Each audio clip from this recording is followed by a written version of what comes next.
Hey everybody, welcome back to Junie B. Jones, Boo, and I Mean It. And we are up to chapter 2, Candy Corn. And in our last chapter, chapter 1, which was called Secrets, we know that May and Junie B were having some issues and that May was getting a letter sent home to her parents about being a tattletale. And Junie B. Jones keeps trying to spell tattletale and she keeps spelling it wrong. So that's where we left off. Chapter 2, Candy Corn. That afternoon, I zoomed to my house from the bus stop and I ran to my front door as fast as lightning. T-A-T-T-L-E, tail. T-A-T-T-L-E-T-A-L-E, tattletale, tattletale. I hollered. After that, I used the word in a sentence. Tattletale. May is a big, fat tattletale. I heard my grandma's voice. Junie B, honey, is that you? I'm in Ollie's room. Come back here and see us. I circled my hands around my mouth. Okay spells okay. After that, I hurried back there very fast and I hugged my grandma real tight. Did you hear me spell tattletale? I looked up that word in my dictionary at school on account of May tattletaled on me at school. Today. Grandma Miller was changing Ollie's clothes. She shook her head at that news. Oh, dear. Not more trouble with May.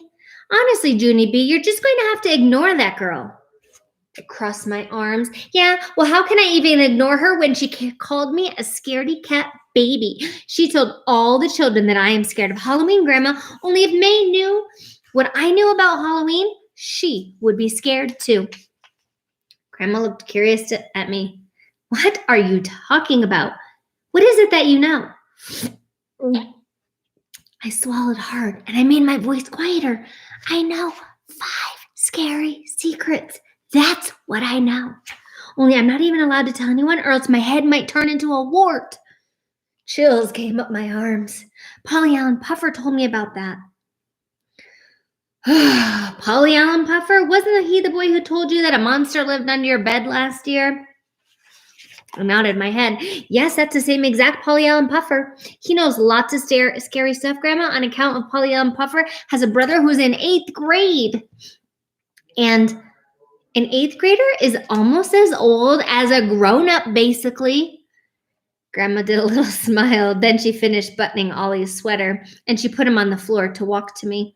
Ollie did not walk very professional. He teeters and toddles and weevils and wobbles. He fell down on my foot. Then he patted my shoe very nice, and he said, moo. Moo is Ollie's favorite word. He is not the sharpest tool in the barn. Grandma bent down to pick him up, and I touched her softy white hair. Bats would love that hair, I believe. I wouldn't go out on Halloween if I were you, Grandma, not with that head of hair. Grandma Miller did a little frown, then she fluffed her hair very much. Why?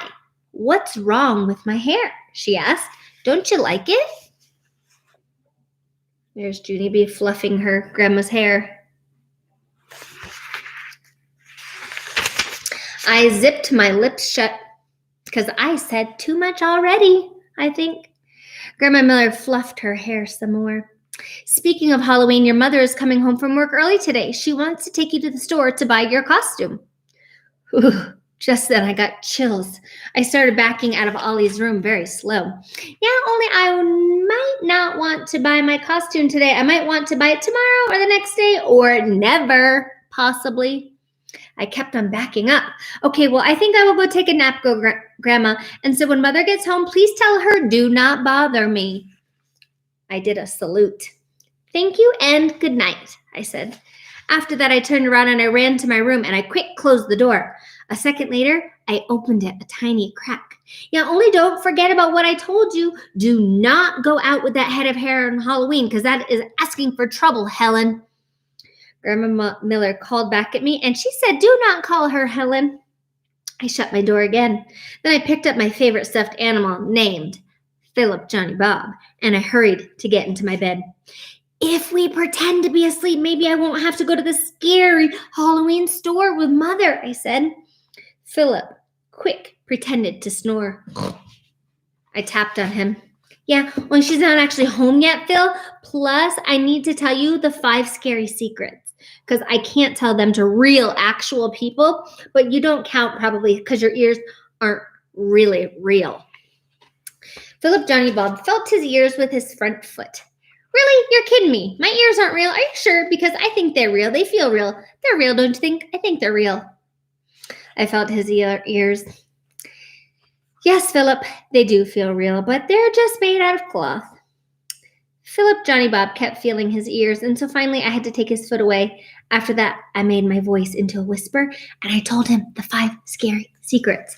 First, I whispered the secret about monsters and witches. Then I whispered the secret about pumpkins and bats and the cats. And then finally I whispered the secret about how candy corn is not even really corn. His mouth came wide open at that one. No, that can't be true. Candy corn has to be corn. It has corn right in the exact name, and it looks like corn, kind of. And so if it isn't corn, what kind of a vegetable is candy corn? I don't know, Phil. It can't be peas, because peas are roundish and greenish. Right, said Philip. And it can't be carrots, because carrots are longish and crunchish. We thought some more. Then both of us looked at each other. Maybe Polly Allen Puffer's big brother is wrong about the corn, I said. Yes, he's got to be wrong, said Philip. Candy corn is definitely corn. There's nothing else it could be. I nodded. But the other scary secrets are true. I bet you can just tell they're true by the sound of them. Like, why would a real actual monster put on a costume if it already looks like he's wearing one? I know, said Philip. And the pointy, sharp pumpkin teeth make sense too. Because what good are pointy, sharp teeth if you can't eat feet? Right. And you know the bat and the cat secret are true too, because what bat wouldn't want to live in a grandma's softy hair? And witches, cats can definitely claw you into shreddle, said Philip. He looked up at me. Maybe you shouldn't go trick-or-treating this year, Junie B. Maybe you should just stay here with me, all safe and sound, right in your own house. I hugged him very tight. That elephant is very supportive. There they are in her bed, just chilling, talking.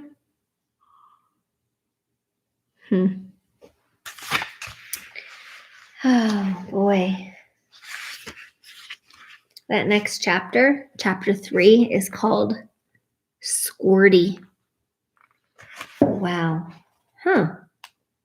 It's a long chapter. These chapters are getting much longer in this first grade book.